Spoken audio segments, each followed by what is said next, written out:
Hi friends, இப்போ நம்ம எங்கே கிளம்பிட்டோம் பார்த்தீங்கன்னா, நம்ம தென்காசியிலேருந்து தூத்துக்குடிக்கு போக போகிறோம். தூத்துக்குடிக்கு நம்ம வந்து ஒன் டே ட்ரிப்பு பிளான் பண்ணியிருக்கோம். ஏன் இப்போ தூத்துக்குடிக்கு போகிற அப்படின்னு நீங்கள் கேட்கலாம். நம்ம தூத்துக்குடிக்கு போய் நம்ம வந்து 1ஆப்லேருந்து 12ஆப் வரைக்கும் தமிழ் பாடத்தில் படித்த நம்ம பாரதியார் வீடு அங்கே தான் இருக்குது. ஸோ நம்ம பாரதியார் வீட்டுக்கு போய் அந்த வீடை நம்ம சுற்றி பார்க்க போகிறோம். அதை நான் உங்களுக்கு காமிக்க போகிறேன். அதுக்கடுத்து வேறு எங்கெங்கெல்லாம் நம்மளுக்கு போய் டைம் கிடைக்கும் அங்கெல்லாம் போயிட்டு ஈவினிங்குள்ளே நம்ம தென்காசிக்கு ரிட்டன் ஆகுது மாதிரி பிளான் பண்ணியிருக்கேன். ஸோ நான் இந்த ரைடுக்கு தனியாக தான் போகிறேன்.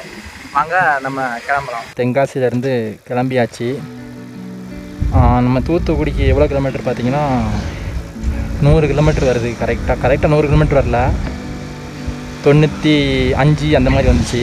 அது வந்து நான் எட்டயபுரத்துக்கு போயிட்டுருந்தேன். ஆனால் தூத்துக்குடிக்கு வந்து 100 கிலோமீட்டர் கரெக்டாக வந்துச்சு. ஸோ இப்போ நம்ம தூத்துக்குடிக்கு கிளம்பியாச்சு. மணி பார்த்தீங்கன்னா கரெக்டாக 9:20 ஆகுது. கூகுள் மேப்பில் வந்து 2.5 மணி நேரத்தில் பெய்யலாம் அப்படின்னு சொல்லியிருந்தாங்க. நம்ம ஒரு 3 மணி நேரமே கணக்கு வச்சு விடுவோமே. ஒரு 12 மணிக்கு 1 மணிக்குள்ளே நம்ம போய் ரீச் ஆகிடுவோம். அதுக்கடுத்து பார்க்கலாம். இப்போ நம்ம ஆய்க்குடி ரோட்டில் தான் அப்படி போய்கிட்டு இருக்கோம். மொபைல் ஹோல்டர் இல்லாமல் கூகுள் மேப் பார்த்து போகிறது கொஞ்சம் கஷ்டமாக தான் இருக்குது. பாரதியார் பற்றி தெரியாதவங்க யாருமே இருக்க முடியாது. எல்லாருமே சின்ன வயசில் நம்ம ஸ்கூலுக்கு போயிருக்கப்போ நம்மளுக்கு பாரதியார் பாடல்லாம் சொல்லி கொடுத்துருப்பாங்க. மனப்பாட பாட்டா எப்படியாவது மனப்பாடம் பண்ணி வச்சுருப்பாங்க. நம்மளும் டீச்சர் சொல்லதெல்லாம் கேட்டு அதை திருப்பி சொல்லியிருப்போம். ஸோ கண்டிப்பாக நம்மளுக்கு வந்து பாரதியார் பற்றி தெரிஞ்சிருக்கும். அவங்க வீட்டுக்கு இன்றைக்கி நம்ம போகிறோங்கிறது எனக்கே ரொம்ப ஆச்சரியமாக தான் இருக்குது. நான் அப்படி நினச்சி கூட பார்த்தது இல்லை. டக்குன்னு நேற்று நைட்டு தான் ஐடியா வந்தது. காலைல கிளம்பியாச்சு. நம்ம ஆய்க்குடிக்கு ரீச் ஆகிட்டோம். பெட்ரோல் போடணும். பெட்ரோல் அவங்க கொஞ்சம் தூரம் தள்ளி போய் போட்டுக்கலாம். இப்போ நம்மகிட்ட ஒரு 3 பாயிண்ட் இருக்குது. கொஞ்சம் வழி மாறி போயிட்டேன். ஸோ அந்த வழியை கண்டுபிடிச்சி சரியான ரோட்டில் போகிறது கொஞ்சம் டைம் ஆயிடுச்சு. 10 நிமிஷத்துக்கிட்ட வழியை கண்டுபிடிச்சிக்க நேரம் ஆயிடுச்சு. அதுக்கு அடுத்து தான் சைடில் ஒரு ஆள்கிட்ட கேட்டு இப்போ வழியை மனப்பாடம் பண்ணிக்கிட்டேன். இப்போ நம்ம வந்து உருமானூர் வழியாக போய்கிட்டு இருக்கோம். உருமானூர் போயிட்டு அங்கேருந்து பொய்யை, அதுக்கடுத்து சங்கரன் கோவில், இந்த மாதிரி நம்ம போனோம். நான் இப்படி போனோம்னா போகிறதுக்கு 3 மணி நேரம் ஆகாது, 4 மணி நேரமே ஆகும் கொடுக்க. நம்ம கேட்டு அப்படி போக வேண்டியது இருக்குது. கிளைமேட்டும் வெயிலாக இருக்குது. நல்லா கொஞ்சம் மழை வெஞ்சு சாரில் வந்து அப்படி குளுமையாக இருந்தால் சூப்பராக இருக்கும் ரைடு பண்ணுறதுக்கு. ருமேனி அழகியான் ரீச் ஆயாச்சு. இப்போ இதிலேருந்து நேராக போகணும். ருமேனி அழகியான் ஊரை தாண்டி இப்போ சேந்தமரம் நோக்கி போய்கிட்டு இருக்கோம். சேந்தமரத்துக்கு அந்த ஊர்மை அடிக்கிறது நேராக வந்துக்கிட்டே இருந்தோம்னா ஒரு ரைட்டு, அவ்வளோதான். அதில் வந்து நேராக 9 கிலோமீட்டர் போகணுன்னு போர்டில் போட்டிருந்தது. மொதல் ஒரு மொபைல் ஹோல்டர் வாங்கணும்ப்பா, மேப் பார்க்கறதுக்கு. இந்த மாதிரி எத்தனை நாள் கேட்டு போவேன், எரிச்சு வந்துடும் ரைடு. இன்னும் நம்ம சேந்தமரத்துக்கு ஒரு 5 கிலோமீட்டர் தான் இருக்குது. இதே மணி 9:50 ஆயிடுச்சு. நம்ம சாப்பாடெலாம் கூட கெட்டியே எடுத்துகிட்டு வந்துட்டோம். ஹோட்டல் எதுலேயும் சாப்பிட தேவையில்லை. என் தம்பிங்களுக்கு அம்மா வந்து சமைச்சி டிஃபன் பாக்ஸ் வைக்க போகிறேன், எனக்கும் வைன்னு சொல்லிட்டேன். ஸோ மத்தியானம் போல் நம்ம எங்கேயாவது ஒரு இயற்கையான இடத்த பார்த்து அப்படி உட்காந்து சாப்பிட்றலாம். ஹோட்டல் போக தேவையில்ல. இந்த வீடியோ பார்க்குற நிறைய பேருக்கு வந்து பாரதியாரோட ஒரு பாடல் வந்து கண்டிப்பாக தெரிஞ்சிருக்கும். அது என்ன பாடல் நீங்கள் இப்போவே கெஸ் பண்ணியிருப்பீங்க. ஓடி விளையாடு பாப்பா நீ ஓய்ந்திருக்க ஆகாது பாப்பா. அந்த பாட்டு வந்து எல்லாருக்குமே அந்த 2 வரியாவது தெரிஞ்சிருக்கும் கண்டிப்பாக. ஸோ அந்த மாதிரி நம்மளை டீச்சர்ஸ் படிக்க வச்சுருக்காங்க அந்த பாட்டை. சேந்தமரத்துக்கு வந்துவிட்டோம். இங்கேருந்து சங்கரன் கோயிலுக்கு எப்படி போனால் எனக்கு வழி தெரியலை. நான் ஒருத்தர் கேட்டேன், பார்த்துக்கோங்க. அவர் சொல்கிறாரு, நம்ம செல்லை பார்த்துட்டு என்ன படம் பார்த்துக்கிட்டே போயிடலான்ட்டு. அதுக்கடுத்து தான் நான் சொன்னேன் இந்த வீடியோ எடுத்துக்கிட்டு இருக்கு அப்படின்ட்டு. அவர் நம்ம படம் பார்த்துக்கிட்டே வண்டி விட்டு தான் நினச்சிட்டாரு. இந்த போர்டு போட்டிருக்கு, இந்த ரைட் எடுக்கணும் போட்டுக்கா. இந்த ரைட்டா ரோடு அந்த போட்டுருந்துச்சு. ஆனால் அந்த ரோடு ரொம்ப சின்னதாக இருந்தது. அந்த ரைட்டில் எடுக்கணும். கூகுள் மேப்பில் நேராக தான் பொண்ணு போட்டிருக்கு. ஸோ நேராகவே போகணும். 16 கிலோமீட்டர் இருக்குது. ரைட் எடுக்கணும். பாரதியார் பற்றின ஹிஸ்ட்ரி காலில் தான் பார்த்தேன். ரொம்ப இன்ட்ரெஸ்டிங்காக இருந்துச்சு. ஒரு 1/2 மணி நேரம் உட்காந்து பார்த்தேன் வீடியோவில் பேசலாம்ட்டு. ஆனால் அதில் வரக்கூடிய கேரக்டர்ஸோட நேம்லாம் மறந்து போச்சு. என்னென்ன அவர் வாழ்க்கையில் நடந்ததை மட்டும் அப்படி என் மைண்டில் ஞாபகம் இருக்குது. நம்ம போய்கிட்டு இருக்க சைடில் ஒரே சோளமாக இருக்குது, சோளக்காடாக இருக்குது. இப்போ தான் அதெல்லாம் விளைஞ்சி வருது. அதுக்கு மேலே அப்படியே ஒரு முக்கோணம் மாதிரி ஒரு கோன் மாதிரி சோளம் வரும். அதில் இருந்து தான் எடுப்பாங்க தட்டி தட்டி. அந்த காடு தான் நான் வழியாக போகிற ஃபுல்லாக பார்த்துக்கிட்டே போகிறேன். சின்னதும் இருக்குது, பெருசும் இருக்குது, ரொம்ப பெருசும் இருக்குது. இங்கே பாருங்கள், சின்னது இந்த சைடு நிற்கி, நான் பெருசு அந்த சைடு ஃபுல்லாக நிற்கி. உங்களுக்கு தெரியுதாண்ணா? இந்த ரோட்டில் கூட ஓட்டுருக்காங்க பாருங்கள். இந்த மாதிரி தான் பண்ணுவாங்க. நம்ம லாரி பஸ்ஸுலாம் அது மேலே ஏற்றிட்டு போகணுன்னு அவங்க நினைப்பாங்க. அப்படி ஏற்றிட்டு போகிறப்போ அவங்களுக்கு வந்து சோளம் தனியாக கிடச்சிரும். அந்த நீங்கள் பார்த்துருப்பீங்க, கீழே அந்த தூத்துக்கிட்டு இருந்தாங்களா, இந்த அதெல்லாம் இருப்பாங்க. இல்லை அந்த மாதிரி கிராம சைடு தான் பார்க்க முடியும். அப்படியே ரோட்டில் அப்படி எல்லாத்தையும் பரட்டி போட்டுருவாங்க. வண்டிலாம் அது மேலே ஏற்றிட்டு போகிறப்போ அது தனியாக அவங்களுக்கு கிடச்சிரும் ஈஸியாக. பார்க்குறதுக்கு நல்லா இருக்காண்ணா. சமத்துவபுரம், சமத்துவம். ஊர் நேமே வித்தியாசமாக இருக்கு. சமத்துவமாக இருக்கணும் எல்லோரும். நல்ல சம்பவம் ஆகி போச்சு. ஒரு 5 கிலோமீட்டர் பக்கம் வழி மாறி வந்தாச்சுங்க. ஸோ இப்போ நம்ம திரும்பி போகணும். நம்மளுக்கு தான் நடக்குது தானே, பழகி போச்சு. ஒரு வழியாக சங்கரங்கோவிலுக்கு வந்து சேர்ந்தாச்சு. இந்த சங்கரங்கோவிலை என்னோடய வாழ்க்கையில் மறக்கவே மாட்டேன். அந்த மாதிரி நம்மளை சுற்றி விட்டுருச்சு. எனக்கு வழி தெரியாததுனால நான் அங்கேயும் சுற்றி எங்கெங்கெல்லாமோ போய் லாஸ்ட்டில் இப்படி இந்த ஊருக்கு வந்துட்டேன். பயங்கர வெயில் அடிக்குங்க. தென்காசியில் கூட பரவாயில்ல போல். சங்கரங்கோவிலேருந்து கோவில்பட்டி நோக்கி போனோம். டிராஃபிக் கூட்டம் ரொம்ப இருக்குது.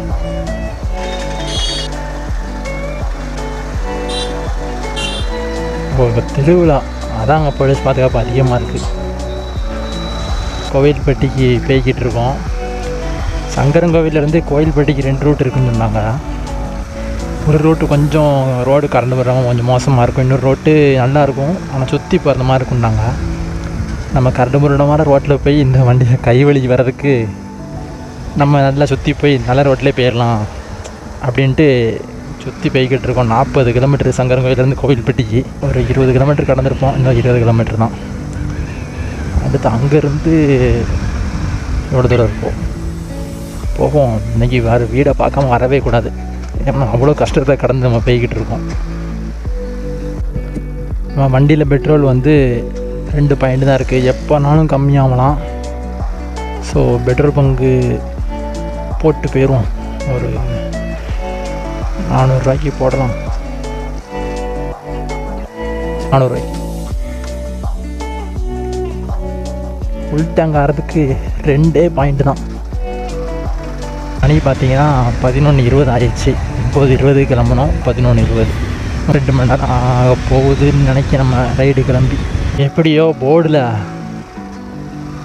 எட்டயபுரம் அப்படின்னு பார்த்துட்டோம். மேலே பாருங்கள், உங்களுக்கே தெரியும். இப்போ தான் ரொம்ப சந்தோஷமாக இருக்குது. இன்னும் 35 கிலோமீட்டர் தான் போயிடலாம். ஒரு 1 மணி நேரத்துக்குள்ளே கவர் பண்ணிடுவேன். ஏப்பா சிவகாசிக்கு 20 கிலோமீட்டர் இருக்கப்போ. சரி, சிவகாசிக்கு அப்போ எனக்கு ரூட்டு தெரிஞ்சிருச்சு. வழியெல்லாம் நல்லாயிருக்கு. மரங்கள்லாம் 2 சைடு நட்டி வச்சுருக்காங்க வரிசையாக. சூப்பராக இருக்குது பார்க்குறது. பாரதியார் வீட்டுக்குள்ளே சுற்றி பார்க்க அலோவ் பண்ணுவாங்களாம் அப்படின்னு எனக்கு தெரியலை. நான் பாட்டு கிளம்பி போய்கிட்டே இருக்கேன். அங்கே போய் தான் என்ன நடக்கு எல்லாமே தெரிய வரும். ஸோ போய்கிட்டே இருப்போம். இப்போ அதை பற்றி யோசித்தோம்னா அவ்வளோதான், நல்லாயிருக்கு. மணி 11:30 தான் ஆகுது. இருந்தாலும் வெயில் அந்த மாதிரி இருக்குது. அப்போ 1 மணி 2 மணி அதுக்கெல்லாம் சரியான வெயிலாக இருக்குன்னு நினைக்கிறேன். கோவில்பட்டி வந்தாச்சு. இப்போ எட்டயபுரத்துக்கு வழி கேட்டாச்சு. ஸ்ட்ரெயிட்டாக தூத்துக்குடி மெயின் ரோடை பிடிச்சி அப்படி போக வேண்டி தான். இந்த சப்வேல இறங்கி லெஃப்ட்டு போகணும். இதுதான் லெஃப்ட்டு. ஏதோ ஒரு பிள்ளையார் கோயில் வரும்னு சொன்னாங்க. அந்த பிள்ளையார் கோயில் தான் நானும் தேடிக்கிட்டு இருக்கேன். பிள்ளையார் கோயிலேருந்து அப்படி மெயின் ரோட்டை பிடிச்சி நேராக போகணுமா? எட்டயபுரம் எப்படி பண்ணுவோம்?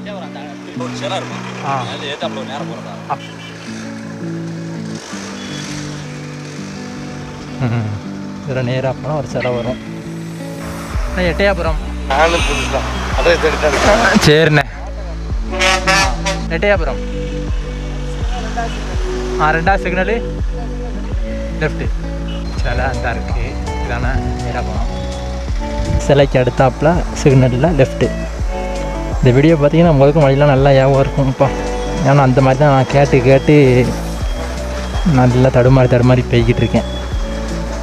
12 கிலோமீட்டராக போய் ரீச் ஆகிடுவோம். ஒரே ரோடு 90 கிலோமீட்டர்கிட்ட ஓட்டியிருக்கோம். இதுவரை நிற்காம தான் வந்திருக்கேன். இன்னும் 12 கிலோமீட்டராக நம்ம ரைடு கம்ப்ளீட் ஆகுது. அதுவும் திருப்பி வரணும், அதுவும் இருக்குது. நான் வந்து ஃப்ரீ ஹெல்மெட் போட்டிருக்கேன்னா, அந்த வண்டி எடுக்கல ஃப்ரீயாக கொடுப்பாங்க தெரியுமா, அந்த ஹெல்மெட் போட்டிருக்கேன். ஸோ அது என் மண்டையோட ரொம்ப பெருசாக இருக்குது. அதனால் நான் கொஞ்சம் ஒரு 60 போகையிலே அந்த ஹெல்மெட் வந்து எப்படி இல்லாமல் கவுந்து அதுவே இணைய விட்டு பறக்க ஆரம்பிக்கும். அந்த ஹெல்மெட் அட்ஜஸ்ட் பண்ணி போகிறதுக்குள்ளே பெரும்பாடாக இருக்குது. 4 கிலோமீட்டர் சூப்பரு. இன்னும் 4 கிலோமீட்டர் தான். ஜாலி. இந்த மாதிரி நிறையா இடத்துல போலீஸ் செக்கிங் பண்ணிக்கிட்டு இருக்காங்க. எங்கே வர்ற எல்லா வண்டியும் செக் பண்ணு, பஸ்ஸை செக் பண்ணுதாங்க. ஏதோ ஒரு போராட்டத்துக்கு போயிட்டு வரது மாதிரி இருக்கு. ஹர்ஸ் பிளாக் வரும், யூடியூப்பில் வரும்.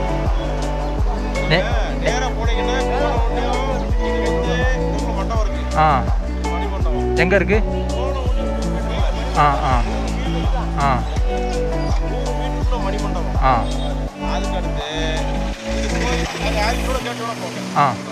சரி. போய்ட்டு தேங்க்ஸ்ண்ணே. நம்ம எட்டயாபுரத்துக்கு ரீச் ஆயாச்சு. சூப்பர். இப்போ தான் சந்தோஷமாக இருக்குது. 100 கிலோமீட்டர் கம்ப்ளீட் பண்ணிட்டோம். இங்கே மணிமண்டபம் இங்கே தான் 100 மீட்டருக்கிட்ட இருக்குன்னு சொன்னாங்க. இருக்கட்டும், நம்ம வீடை பார்த்து வந்துடுவோம். பாரதியார் நினைவு மணிமண்டபம் எங்கே இருக்குது? இதான் போலுக்க. மகாகவி பாரதியார் மணிமண்டபம். அடுத்து ஒரு 100 மீட்டர் போய் லெஃப்ட்டு. 100 மீட்டர் வந்திருப்போம். லெஃப்ட் எங்கே இருக்குன்னு பார்க்கணும். எதுவும் சைடில் யாரையும் கேட்டுருக்கோம். வழி மாதிரி போயிடக்கூடாது. பாரதியார் வீடு திருமணம்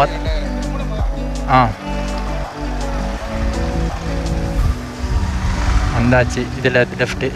பாரதியார் பிறந்த வீடு 100 மீட்டர். அடுத்து அவங்களே வழி போட்டிருக்காங்க. 100 மீட்டரில் பார்த்தவங்க மகாகவி பாரதியார் பிறந்த வீடு செல்லும் வழி. ரைட்டு. ரொம்ப எக்ஸைட்டிங்காக இருக்குப்பா. பாரதியார் தெரு இப்படி தான் போகணும்னு நினைக்கேன். வந்தாச்சு. பாரதியார் வீட்டுக்கு வந்தாச்சு. செம. இந்த இருக்கலாம் பாரதியார் பிறந்த வீடு. வீட்டுக்கு வந்தாச்சு. வந்து மூஞ்சி தான் கழுவிட்டு தண்ணிலாம் குடிச்சிட்டு கொஞ்ச நேரம் நின்னாச்சு. இப்போ நம்ம பாரதியார் வீட்டுக்குள்ளே போகலாம். எனக்கு முன்னாடி தான் இருக்குது. உள்ளே போகலாமா?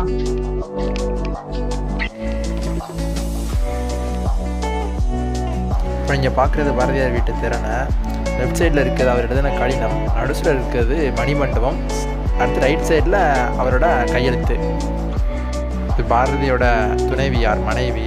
இப்போ வீட்டுக்குள்ளே போவோம். அதாவது ஹால் மாதிரி. ஹாலுக்கு முன்னாடி இங்கே தான் பாரதியோட பிறந்த இடம்னு சொல்லி அவரோட சிலை வச்சு கம்பிலாம் போட்டிருந்தாங்க. இங்கேருந்து மட்டும் ஃபோட்டோ எடுத்துக்கிடலாம். மாடிக்கு போகிற வழி. நம்ம உள்ளே போயிட்டு வெளியே வரும்போது பார்க்கலாம். இதெல்லாம் பாரதி எழுதின கடிதம். ஒரிஜினலாக அப்போ அவர் எழுதின பேப்பர்லாம் கலெக்ட் பண்ணி வச்சுருக்காங்க. பாரதியார் பயன்படுத்திய பொருட்கள்லாம் இதில் பாதுகாத்து வச்சுருந்தாங்க. அப்புறம் இதுக்கு சைடில் பாரதியார் வந்து எழுதின புத்தகங்கள் எல்லாமே வரிசையாக வச்சுருந்தாங்க. இந்த புத்தகத்திலாம் நான் 1-2 பார்த்துருக்கேன், பட் படித்ததுலாம் இல்லை. பாரதியாருக்கு மொத்தம் 12 லாங்குவேஜ் தெரியும் அப்படின்னு சொல்லியிருந்தாங்க. அங்கே இந்த ரூமுக்கு லெஃப்ட் சைடில் தான் இந்த கிணறு இருக்குது. பார்க்குறதுக்கு ரொம்ப ஆழமாக தண்ணி கீழே இருந்தது. அதுக்கடுத்து வீட்டு பின்னாடி ஒரு குட்டி தோட்டம். இப்போ தான் ரீசெண்டாக கல்லாம் போட்டிருக்காங்க போல். பாரதியார் வீட்டுக்கு காலில் இருந்து ஒரு நூலகத்துக்கு வழி போகுது. அதாவது அவர் வீட்டுக்குள்ளே ஒரு குட்டி நூலகமே வச்சுருக்காங்க. அந்த புக்ஸ்லாம் பார்த்துட்டு அப்படி மாடியை சுற்றி பார்க்க போயாச்சு. மாடியில் பார்த்திங்கன்னா அந்த பால்கனி இருந்தது. அதான் பார்த்துட்டு உடனே கீழே இறங்கியாச்சு. நான் வந்து உள்ளே நல்லா சுற்றி பார்த்தேன். அந்த உள்ளே வந்து ஒரு ஆள் இருந்தாங்க. அவங்க வந்து எல்லாமே எக்ஸ்பிளைன் பண்ணாங்க. பாரதியார் எங்கே பிறந்தார், அதுக்கப்புறம் அவர் எழுதின நூல்கள் எல்லாமே எக்ஸ்பிளைன் பண்ணாங்க. அதெல்லாம் பார்க்க ரொம்ப சூப்பராக இருந்தது. இப்போ வந்து அந்த இங்கே ஒரு அரண்மனை இருக்குது. இப்போ நம்ம அதை பார்க்க போகிறோம். பாரதியார் வீட்டுக்கு முன்னாடி தான் ஒரு கோவில் இருக்குது. ஓகே, இப்போ நம்ம அப்படி அரண்மனையை பார்க்க போகலாம். நம்மளுக்கு பின்னாடி ஒரு பெரிய கேட்டு தெரியுதா? இதுதான் அந்த அரண்மனை. இங்கே தான் பாரதிங்கிற பட்டமே பாரதியார் கொடுத்தாங்க. ஆனால் உள்ளே போகிறதுக்கு வந்து லாக் பண்ணியிருக்காங்க. உள்ளே வந்து போகவே முடியாது கொடுக்க. இது வந்து ப்ரைவேட் தனியார் சொத்து, அதனால் நம்ம உள்ளே போக முடியாது. அந்த கோட்டை சூப்பராக இருக்கும். பட் இப்போ வந்து லாக் பண்ணியிருக்காங்க. நம்ம இங்கே பார்க்கணுன்னு பாரதியார் வீடை பார்க்கணும் வந்தோம். செமையாக பார்த்தாச்சு. இடையே கிடச்சா நான் உங்களுக்கு இதில் ஆட் பண்ணுவேன். இப்போது நம்ம அப்படியே பாரதியார் மணிமண்டபத்தை பார்க்க போகலாம். வரும்போதே வழி காமிச்சேன். இப்போ நாங்கள் போயிட்டே வீடியோ கண்டினியூ பண்ணுவேன். இதுதான் அந்த அரண்மனை. உள்ளே நிறைய மயில்கள்லாம் கத்திக்கிட்டு இருந்த சவுண்டு வெளியவே கேட்டது. அருமையாக இருந்தது. நம்ம இப்போ மகாகவி பாரதியார் மணிமண்டபத்துக்கு முன்னாடி தான் நிற்கும். இப்போ நான் உங்களுக்கு மணிமண்டபத்தை சுற்றி காமிச்சேன். என்ட்ரன்ஸ் தான். பூங்காலாம் இருக்குது. உட்காந்து சாப்பிட்டு நம்மளுக்கு எல்லாரும் சாப்பிடுறாங்க. நம்மளும் சாப்பாடு கொண்டு வந்துருக்கோம். இங்கே வச்சு சாப்பிட்டு அப்படி கிளம்பிடலாம். செப்பல் நம்ம அங்கே கல்வி போட்டுருவோம். மணிமண்டபத்துக்கு உள்ள பின்னாடி நீங்கள் பார்க்கலாம். ஒரு ரூம் மாதிரி, பெரிய ரூம் மாதிரி இருந்து அவர் காலத்தில் இருந்த அந்த ஃபோட்டோ, அவர் எழுதின புக்ஸு, அந்த மாதிரி வீட்டில் இருந்த மாதிரி இங்கேயும் உள்ள இருக்குது. அங்கேயும் அலோடு கிடையாதான். ஸோ நம்ம தென்காசிலேருந்து வந்ததுனால இதை மட்டும் நம்மளுக்கு வந்து வீடியோ எடுத்து ஒரு இடத்துக்கு அலோவ் பண்ணியிருக்காங்க. புகைப்பிடித்தல் கூடாது, அமைதி காக்கவும். சிலையை சுற்றி ஃபுல்லாகவே ஒரே லைட்டாக இருக்குது. லைட்டு போல் அப்படி எல்லாம் ஃபோக்கஸ் ஆகும்னு நினைக்கிறேன் சிலையில். மண்டபத்துக்குள்ளே தான் வைக்க எதுவுமே இல்லாமல் வில்லன் இருக்கு. மண்டபத்துக்கு வெளியே வந்த உடனே வைக்க ஆரம்பிச்சது. அவர் நல்லா பார்த்து உட்காந்து சாப்பிடுவோம். மண்டபத்தில் குழந்தைங்க ஆடுதே மாதிரி ஊஞ்சல் சர்க்கஸ் எல்லாம் கட்டி போட்டிருக்காங்க. எல்லாம் உடஞ்சி போய் கிடக்கு. இதுதான் தனியாக துண்டா போயிடுச்சு. பயமாகவே இருக்கும் அதில் ஆடையில். அங்கே பாருங்க, அது மலர்ந்து போய் கிடக்கு. அந்த ரவுண்ட் ரவுண்டாக சுற்றுறது ஊஞ்சல். இந்த ஊஞ்சல் கொஞ்சம் பேலன்ஸ் நல்லா தான் இருக்கு. அது பார்ப்போம். ஆட்டி விடுறதுக்கு யாரும் இல்லை. பாட புத்தகத்தில் மட்டும் பார்த்த ஒரு வீட்டில் வந்து அவர் பிறந்த இடத்த பார்க்குறப்போ ரொம்ப நல்லா இருந்தது. அந்த நீங்கள் ஒரு வீடு பார்த்தீங்கன்னா அது வந்து பாரதியாரோட அம்மாவோட வீடு. பாரதியாரோட அப்பா வந்து கல்யாணம் பண்ணி பொண்ணு வீட்டோட வந்துட்டாங்களாம்.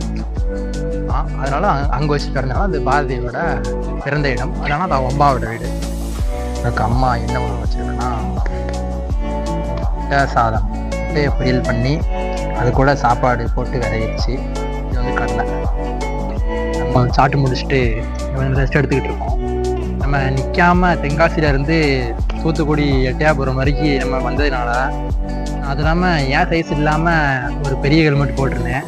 ஸோ எனக்கு இந்த சைடில் மட்டும் இப்படி ஓட்டையில் கொஞ்சம் வலி இருந்தது இது ஒருத்துக்கு மேலே.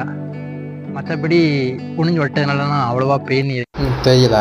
நம்ம தூத்துக்குடி போய் எட்டயாபுரத்தில் இருக்க பாரதி வீடு, மணிமண்டபம் ரெண்டையும் பார்த்தாச்சு. அடுத்த அரண்மனையும் பார்த்தோம். ஸோ இப்போ மணி பார்த்திங்கன்னா ஒரு 2:30 ஆயிடுச்சு. இப்போ நம்ம கிளம்புனா மட்டும்தான் நம்ம ஈவினிங்குள்ளே வீட்டுக்கு போய் சேர முடியும்.